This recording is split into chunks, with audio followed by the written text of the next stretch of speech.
మనుషులు ఎలా తయారైపోయినారంటే, ఒకరి నుంచి పొందిన సహాయాన్ని మనం ఎప్పుడు మర్చిపోకూడదంట. అలాగే మనం ఒకరికి చేసిన సహాయాన్ని త్వరగానే మర్చిపోవాలి అంట.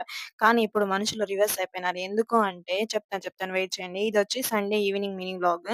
సో, ఇంకా ఈవినింగ్ అయితే స్నానం చేసుకోవడానికి నీళ్ళైతే పెట్టేసి, ఇక్కడ చూడండి ఒకేసారి 2 విచిత్రాలైతే జరుగుతున్నాయి. ఒక సైడ్ అయితే ఎండ కాస్తాంది. ఇంకో సైడ్ అయితే వర్షం కాస్తాంది మా ఇంటి దగ్గర.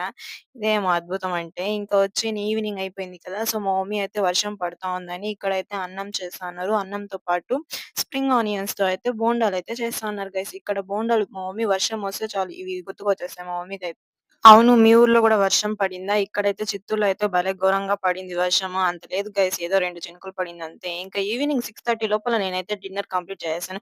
ఏంటి 6:30కే తినేస్తారా? అంటే అవును గైస్ నేను మాత్రం 6:30కే తినేస్తాను. సో, మమ్మీ అయితే ఇక్కడైతే టమాటో చట్నీ అలాగే అన్నం చేసి బోండా అయితే వేసినారు. సో, దాన్నయితే నంచుకొనయితే నేనైతే తినేసినాను. వేడి వేడిగా ఉంది కదా! బయట క్లైమేట్ గూడా చాలా చల్లగా ఉంది. సో, ఇంకా మనకు తెలిసిందే కదా! మనం త్వరగా తినేస్తాం కాబట్టి వేడి వేడిగానే తింటాం మనము. సో, తినేసిన తర్వాత మా మమ్మీ అయితే ఈ పూలు కొనిచ్చింది గైస్. ఎన్ని ఉన్నాయి చూడండి. ఎవరు అల్లేవాళ్ళు దీన్ని. నాకైతే చెయ్యి నొప్పే వచ్చేసింది ఇది అల్లడంలో.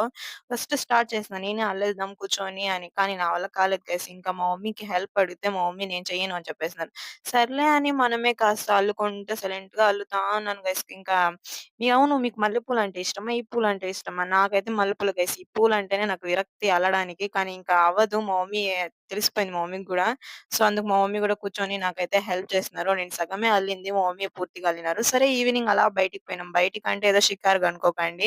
సండే కదా! సో, బజార్‌కైతే వెళ్ళాము. ఇక్కడైతే మా మమ్మీ అయితే అందరి దగ్గర బేరాలాడేది. తెలిసిందే కదా! అమ్మ వాళ్ళ గురించి. సో, ఇక్కడైతే అన్నీ మేమైతే ఈవినింగ్ లేట్‌గా వెళ్ళాం కాబట్టి త్వరగా అన్నీ అయిపోయున్నాయి. సో, కొన్ని ఉన్నాయి. సో, అవన్నీ తీసుకొనైతే ఇంటికైతే రిటర్న్ బ్యాక్ అయితే వస్తా ఉన్నాం.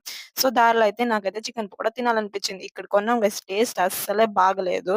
సో, ఇంక మా మమ్మీ ఇంటికొచ్చిన తర్వాత అన్నీ ఏమేమి తెచ్చినాము అని చూపిస్తా ఉన్నారు. ఈ పుదీనా అయితే రూ. 5 అంట. అలాగే ఈ ఆకుకూర కూడా రూ. 5కే వచ్చిందంట. సో, మా మమ్మీ అయితే ఈ లిస్ట్ అంతా చెప్తా అన్నారు. మీరైతే వెళ్తూ వెళ్తూ సబ్స్క్రైబ్ చేసుకో